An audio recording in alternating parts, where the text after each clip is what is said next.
Vou acompanhar aqui, gente, vamos trazer aqui um pouco dos detalhes dessa investigação que está avançando, então, no Supremo Tribunal Federal. Porque no dia 5 de julho de 2022, durante uma reunião ministerial, Mário Fernandes, que é o general aí que foi preso ontem, na época ele era chefe substituto da Secretaria-Geral da Presidência da República, ele defendeu uma alternativa, isso é um termo usado entre aspas, antes das eleições presidenciais daquele ano, e admitiu que haveria aí, então, uma intenção de praticar um golpe, de infringir aí o Estado Democrático de Direito. Vamos dar uma olhadinha nessas declarações.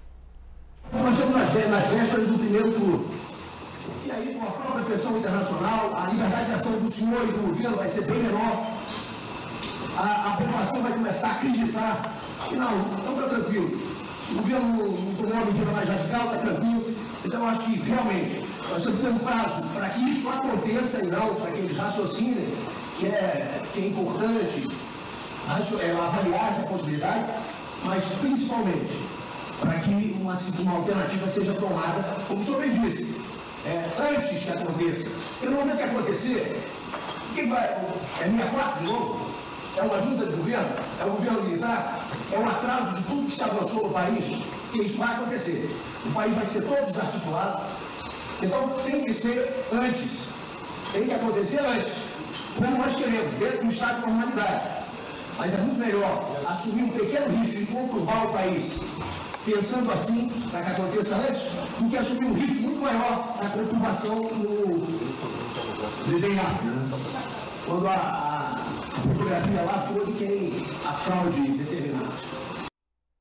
Como vocês podem ver aí por essa declaração que foi filmada durante uma reunião ministerial, o general Mário Fernandes, ele é tido ali pelos investigadores em toda a narração aí do relatório da Polícia Federal como um personagem radical, com uma visão bastante extremista ali, bastante ideológica em relação a como deveria ser a resposta do bolsonarismo à eleição do presidente Lula, a uma eventual mudança de regime. Agora, gente, a gente está com o Theo me ouvindo, ele vai parar de me ignorar. Eu estava falando aqui, mas ele não estava me escutando. Estava escutando, desculpa, claro. E o Theo agora volta, então, porque eu queria te perguntar, Theo, como que você está sentindo nos bastidores essa contradição entre o que está dizendo a defesa de Mauro Cid, que está apontando, não, ele não sabia de nada desse plano para matar o presidente Lula e outras autoridades, e, portanto, ele não teria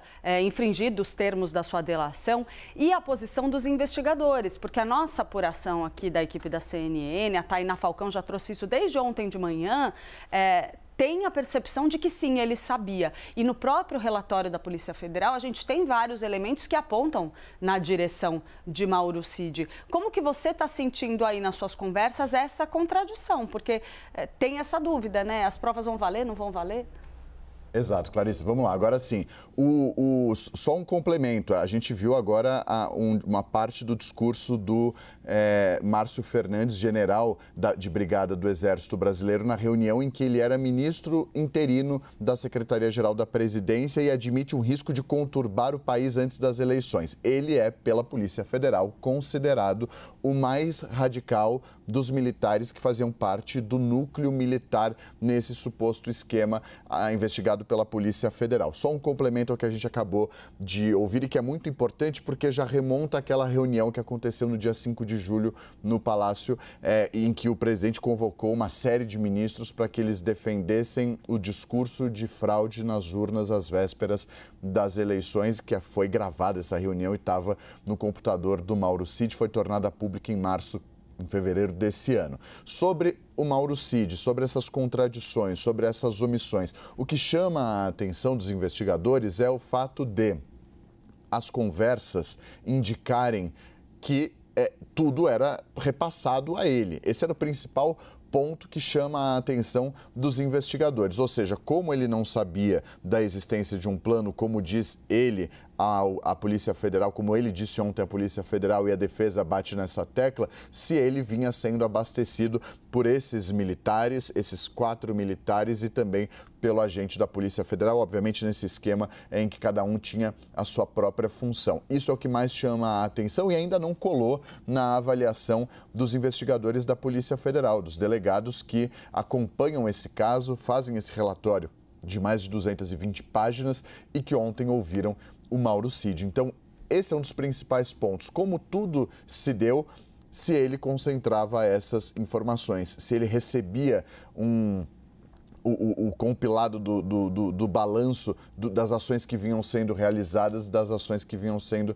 executadas e mantinha um contato praticamente semanal, diário, com o general Márcio Fernandes. Esse é um dos principais pontos. Ele diz que não, sustenta que não sabia, não tinha conhecimento desse plano de golpe de Estado com um planejamento para assassinato de Lula, Alckmin e Alexandre de Moraes. Isso terá de ser explicado amanhã no Supremo Tribunal Federal. E aí a gente volta àquela conversa que a gente teve há pouco. Ele terá de prestar esses esclarecimentos todos ao ministro Alexandre de Moraes. E chama a atenção porque Alexandre era um dos alvos desse plano que vinha sendo desenhado, que vinha sendo arquitetado por esses 4 militares e pelo agente da Polícia Federal que foi descoberto ontem pela Polícia Federal e revelado, na verdade, ontem pela Polícia Federal. Então esse é o principal ponto, ele terá de explicar. E aí pode estar em xeque a delação premiada dele. Partirá de uma avaliação do ministro Alexandre de Moraes amanhã, se cola ou não esse argumento diante de tudo que a Polícia Federal trouxe de informações ontem ao ministro no relatório que lhe foi enviado.